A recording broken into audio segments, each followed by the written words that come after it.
I really do. I don't think as a kid, I definitely didn't feel the way you felt about Seattle, and I don't really care about the helmet stripe thing, but that blue, I mean what I said. I'm not even thinking about what it actually, I think of it as it's very distinctive in a sports uniform. That's a Seattle blue to me. Seattle blue. Seattle blue. Sounds like a racehorse. It does. No, that's Seattle Slew. This show. Let's go to Mario. Free. Hi. No charge. Hi, Mario. Hey guys, how you doing? Good, thank you, Mario.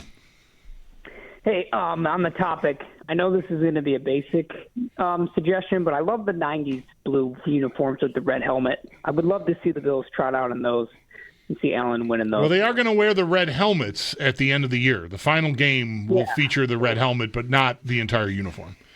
Right, so Allen will take a snap in the red helmet and then come off the field. That's not as fun. Probably right, yeah. Yeah. You can pretend it's him. Right. I wanted to comment on one of the other callers talked about making a trade at the deadline if Bean can be all in on this season, if things are lining up for the Bills. And a couple of weeks ago, a caller called into Brownie and Tasker's show and suggested receiver, and Tasker went off and said, they're scoring the most points. We don't need that. We don't need that right now. But you got to plan. This team has to plan for the playoffs. It's like you can have a lure that catches the most sea bass, but then if you're said, hey, go catch a marlin, you can't look at your lures that only catch bass and say, I don't know why I'm not catching a marlin. I mean, I'm not a fisher, so that may be a bad analogy. No, that totally works. Remember that. Right. You sounded really knowledgeable to me. You said lure correctly and everything. Well, you know names of fish. I'm a lawyer, so I'm good at fluffing up stuff. But for what it's worth, the Chiefs game, granted, it didn't come down to one play, but I remember, like it was yesterday, that last play when the Chiefs stacked the box and brought a corner blitz, and everyone was complaining that, we don't have receivers that stretch the field. No one could stretch the field that entire game, let alone that last play. So it makes me look ahead. So I heard reports today again that A.J. Brown is really unhappy, and the Eagles might actually look to shop him and get some draft capital out of him. I don't know what that contract looks like, but do you guys have any suggestions if they were to go for a receiver? Who do you think they would go for?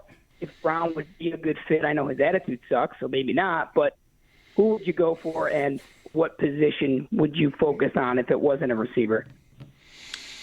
Well, I already talked last segment or a little while ago about the what I think, pass rush. I think you can always use more pass rush. I think if this team were to lose Bosa, I think they could really be in trouble. And I know you can say that about a lot of teams and a lot of positions, but they are really lacking there, I think, so far this year. So I would always look for that. And I think safety is still a need. You might want to wonder about corner. They seem to be getting Dorian Strong ready. Maybe certainly it's because they want to see it. But if Tre'Davious White had that locked down, I don't think they'd be trying out guys during games. So maybe that's another sneaky one. So that's where I would settle. Safety / DB edge. I am not anywhere yet on this, especially names. I mean, it's still a month, but anything that you can, reasonably explain away as improvement, I think is justifiable, if not desirable. Brown, I mean, the guy's really good, and he's won a Super Bowl, and, what do we want for a receiver? Target share. Receivers want to be the man. He is. He gets that target share on an elite level. The problem is it's the word share. And they didn't throw a pass in the second half. They are winning anyway without needing to use him, usually. So he's got to calm down. He's going to feel the way he feels. But if I'm the Eagles, I'm like, are you sure you really need to be unhappy about this? We will be in games that we're losing, probably. Let's say we're not. Can that be okay? If we win every game and we don't need to throw you the ball, can that be okay?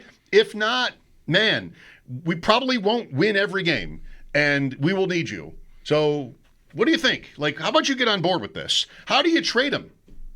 How do you have the defending Super Bowl champion and one of 2 remaining undefeated teams in the league? I mean, like, you know what we should do? Trade our best player? I mean, he's top 3. I don't know. Like, no, it doesn't make. They can't do that. Right. They shouldn't. It's really bad if they do that. Saying all that, there are odds on his next team at Bet Online, because of course there are, and somehow the favorite is Cleveland. What? Yeah, that's the favorite to be A.J. Brown's next, and maybe his name is Brown. That's the case. Cleveland is the favorite to be his next team. So the Eagles are going to be so fed up with his attitude that they're going to exile him to the Browns? And, if the Eagles, I say if, because come on, no way, right? Right. But if they trade him, they need somebody like him back. They would need somebody, like, we're not rebuilding. We're not looking for a first. We want another A.J. Brown who won't be mad at us all the time, won't be sad. That's going to be really hard, but is Jerry Jeudy that? I mean, No. he's their best guy, isn't he? For Cleveland, yeah. Right. If they trade him to Cleveland. But no, he's totally not A.J. Brown. No. Who is? Right. There's 3 or 4 guys you're talking about here, I think. So, yeah, it's tough. And while Mike is talking about A.J. Brown there, I'm looking at the AFC, and then I'm looking at the NFC, and I've got, New Orleans is 0-4. You like Chris Olave? Okay. I don't know. Like, maybe that's an idea. Super good. Right. I don't know who else Carolina's got. They're not trading you Tet McMillan. Dallas ain't trading you Pickens or Lamb. Washington just signed McLaurin. The Bears are 2-2. Then you're into teams. DJ Moore. Then you're into teams that are like still in a playoff, like their season. So I can't even really get there. In another few weeks, when somebody's 2-5, then that's different. I might bet even money that DJ Moore gets traded. Probably shouldn't have to get even money. I bet he could get traded. But do the Bills want that? Is that what they want to do? I don't think so. I don't either. Right? I wonder if the fact that they did it last year precludes them from doing it again. I'm not saying the idea of a trade period, but a trade for a receiver period. I already said I think. I mean, we'll see if they feel they have the same crisis, even though they have Josh Palmer and Keon Coleman is in year 2 and Samuel is healthy and Elijah Moore is here. If they think they still have the same problem with separation and getting guys open, then the same case can be made internally, just as it was made last year. We need help here. We got to go do something, and they did. But I wonder if it didn't really it didn't get us anywhere that we weren't going anyways, I think might be how you could look at Didn't work. the Cooper trade. So we'll just trust what we have.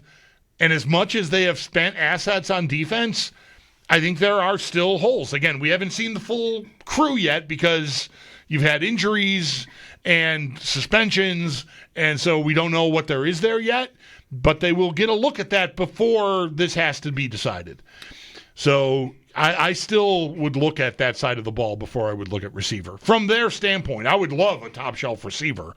I'm trying to put together what I think they might be open to, and I still think pass rush and safety is what I would think about.